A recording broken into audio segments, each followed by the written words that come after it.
It's looking more and more as if any meaningful overhaul of Act 250, the state's nearly 50-year-old land use and development statute, will have to await another legislative session. With the state legislature poised to adjourn as soon as it can pass a state budget and a handful of other must-pass bills, in addition to finding compromises on a minimum wage bill and possibly a paid family leave bill, prospects for a wide-ranging revision of Act 250 are less than unlikely. In 2017, the legislature created a 6-member study commission to analyze the land use law and to recommend changes.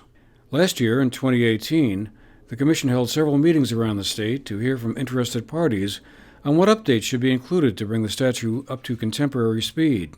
One of those meetings was held at the Inn at Manchester and drew a sizable crowd. And early in January of this year, the commission issued a report of its recommendations and findings, along with a draft piece of legislation. However, the proposed legislation and recommendations got bogged down in the House Committee on Natural Resources as the complexity of threading the needle between competing priorities of developers and environmentalists became too overwhelming, said Representative Chris Bates of Bennington, one of the members of the Natural Resources Committee. We're not going anywhere with it right now. We kind of shelved it. It's been very, very complicated. It's been complicated for me as well as other committee members.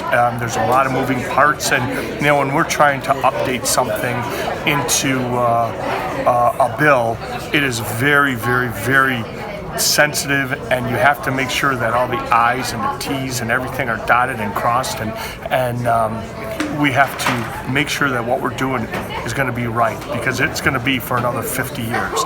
And we all know Act 250 does have a problem with hindering our economic growth. I will say that. Kicked around the idea of lowering the elevation from 2,500 feet to 2,000, and that's a huge deal because you're going to be adding in more land into Act 250, and then talking about forest blocks and connectivity, and my past experience here in the State House with Fish and Wildlife Natural Resource Committee, we talked a lot about connectivity, and when you have this animal problem, it is very important because we took testimony on how important connectivity is, where we don't break that up because we have migrations of animals. And I thought, I know everything about animals, and you come to find out that you only know this much of it. So there are several key changes the Commission recommended. They included exempting development within designated areas such as downtown development districts, recognizing climate change within the criteria used to evaluate development proposals, addressing forest and habitat fragmentation, and changing the appeals process. That final point is one that has been a frequent subject of complaints from businesses because originally appeals of District Environmental Commission's decisions followed a so-called dual-track system involving a Citizens Environmental Board as well as an environmental court. That was consolidated about 15 years ago, but the new report recommends redividing up appeals of Act 250 permits from zoning appeals and enforcement actions. This last point drew support from John Liccardi, a former commissioner and chairman of the District 1 Act 250 board, which covers Rutland County. I think the appeal process needs to be streamlined and changed. Right now, Act 250 appeals are made directly to the environmental court. The environmental court not only hears Act 250 appeals, but also appeals from municipal permits and other items that tend to jam that court's docket. And as a result of that, the Act 250 decisions, especially those that are contested because they're de novo, in other words, they have to be heard all over again in the environmental court, are sometimes years in resolution.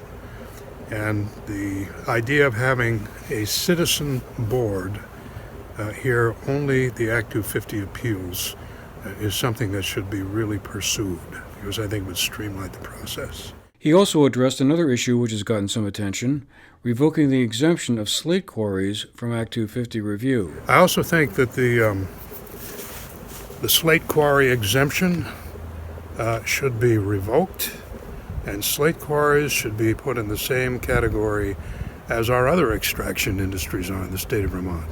We have reasonable conditions on granite, sand, gravel, and even water mining in the state of Vermont, but not on the slate quarries. And I think the idea that the slate quarries will suddenly go out of business if there are some reasonable conditions on their operation is just a red herring. And I think that's really important.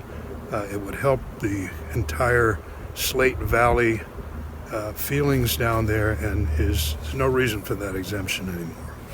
Another big question is climate change criteria, something which was not on the radar back in the 1970s when the original law was drafted. The current list of criteria for Act 250 does very little to address climate change, because it's obviously something that's come along since those criteria have been enacted. So that needs to be taken care of. We have issues like forest fragmentation that is not well addressed in our current Act 250 criteria. So there are 21st century issues that have to be woven into the Act 250 process. But the appeals overhaul drew a less than enthusiastic reaction from Representative Linda Joy Sullivan, who has followed the Act 250 process closely. I believe that they want to assign the appellate process away from the courts, and they want to put those appellate processes in the hands of another administrative body that's going to be in Montpelier, and those members actually will not have any legal training. I think that the members of the new body and the people who will hear those appeals would actually have no accountability to the public. We need to use caution when we deal with issues like that. And I would think, and I can't speak for the governor, but I would think that the governor would also be prudent when it comes to the judicial system and the appellate decision. I think that Act 250 right now wants to give more rulemaking to this board that's going to be hearing these appeals, and that we'll end up with a bottleneck in the appellate process.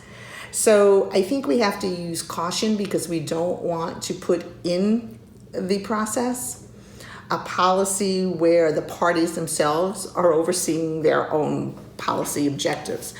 I think that's one of the most crucial areas. I know that the legislators from Rutland, as well as myself, have brought in some bills that will deal with that. Then I think right now it's very important for this Act 250 bill to make sense to Vermont, is to get the public more engaged and take it slow. I think bringing out this bill right now and even piecemealing it, taking little sections out of context, is dangerous. Senator Brian Campion of Bennington County was one of the members of the original commission that was created back in 2017, and he's hopeful their proposals will become a legislative priority for next year's session. Act 250, I think most Vermonters would agree, if not all. Act 250 is one of the things that keeps Vermont as beautiful as it is. It really works to enhance, develop tight, small downtowns and avoid sprawl and keep our green mountains green for hiking and recreational kinds of activities. So that is an important bill. The House started with that bill, so it's up in House Natural Resources. They spent most of this first year of the biennium on the bill, and hopefully they'll pass something to the Senate in early January that we'll get started on. In the most broadest sense, I think what we're looking to do is again preserve what Vermont has, which again is tight downtowns where people can live. People may not need cars. People can walk. We know that millennials are very different than people my age. They're not necessarily interested in a home sort of away from an urban area. They're not as interested maybe in the countryside in terms of living. They want to be able to recreate there, but they're comfortable living and wanting to live in downtowns. We want to enhance that kind of thing. We want to continue to avoid sprawl as much as possible in this state. I think Act 250 has been good for business. It's been good to attract people to Vermont. People largely come to Vermont, or many Vermonters in their decision has to do with the beauty of the state, and we want to continue to preserve that. For the GNAT-TV News Project, I'm Andrew McKeever.